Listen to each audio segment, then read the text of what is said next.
Ecclesiastes chapters 5 to 8 today, and this seems to be continuing with Solomon as it was before, and similar sort of idea, some great stuff in here.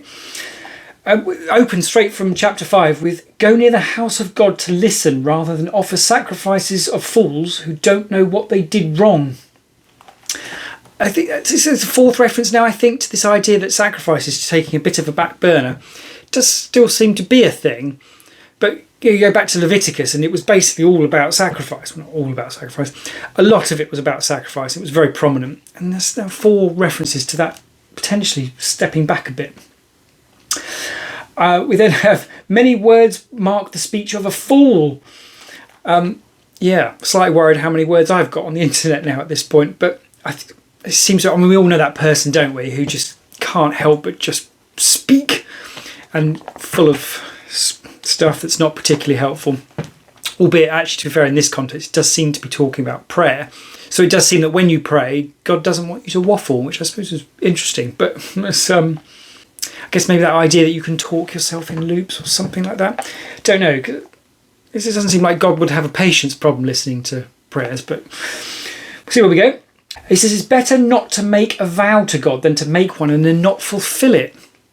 I talked previously about Chris Pratt had a very impressively frank moment talking about that. He'd sort of pledged things to get stuff back and then didn't do it and didn't deliver.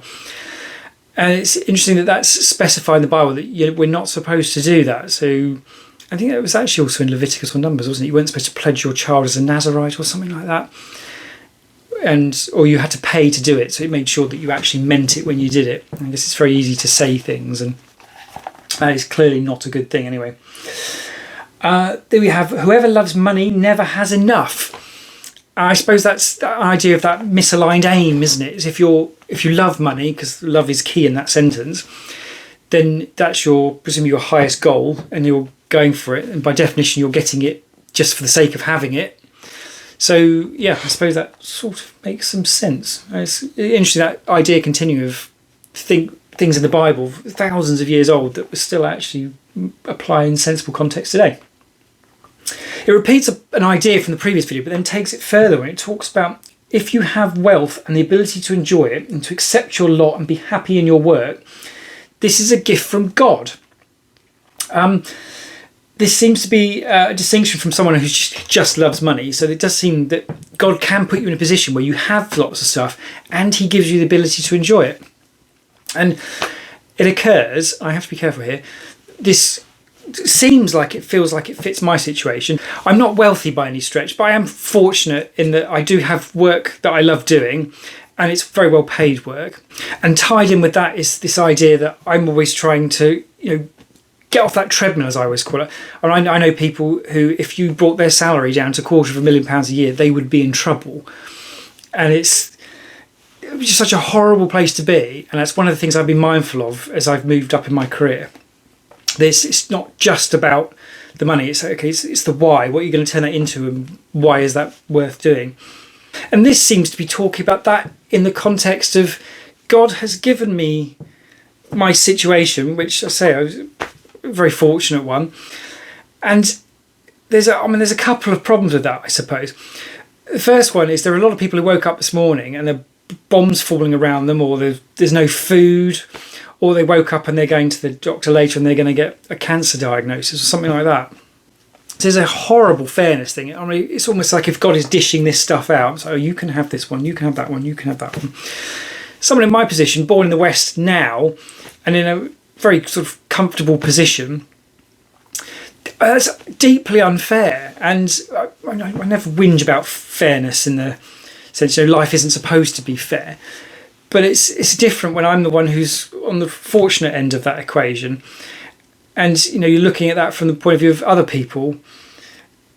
How do you reconcile that? It's a really difficult one. The other problem with that, of course, though, kind of flip side to that, is it's a responsibility issue. So I always acknowledge that I've been very fortunate being born when I was and where I was. And, I've had a reasonably comfortable life. But to some extent, the position I'm in now is because I worked my butt off. So, and I sacrificed to achieve the things I've done. And you have to be careful with these subjects, don't you? That's not to be any sort of delusions of grandeur or anything. And I'm very conscious that this could just be the haughty eyes thing that God is talking about. But as I've said previously, that responsibility is a really important thing in my life. And it's one of my biggest problems with the Bible so far, that it seems to be that whole idea that if you do wrong, you get punished. If you did right, God did it. And I don't know how you reconcile it. Maybe I just need to grow some more or something. But at the minute, I'm not in a position ready to work with that idea of the responsibility problem. And of course, mixed in with that is the fairness problem. And I don't see it's a fairness problem if you just get on and deal with what you've been given. But this seems to almost suggest that God's handing out lives, like almost like you're waiting for Santa and you're queuing up, and some of you go in and you go and get some pencils, and maybe someone else gets a tin of baked beans, and then someone else goes and gets a Ferrari or something. It's just like, I get we can't whinge about fairness because life isn't fair, but there is something wrong in that scenario, surely, that someone got baked beans, which is one of the worst things in the world, and someone got a Ferrari. But that is kind of on the scale of what we're talking about here, if that is correct, that God is handing this stuff out. That's a really difficult one, but very, very interesting. Solomon then, anyway, goes on to say that it's better not to be born than to have wealth without the ability to enjoy it. I don't know, is that... I guess that some of that's going to be some dramatic language.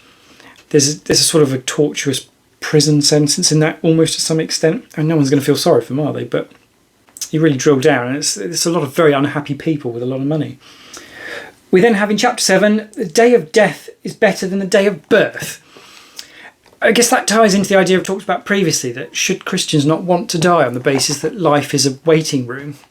But to some extent, surely that's tied up with that satisfaction in life. And I guess you could tie it back to the idea that if what God gives you, if he gives you the ability to appreciate your lot in life, then maybe this is a waiting room, but it doesn't have to be the worst thing in the world. Maybe if it's approached right or something like that.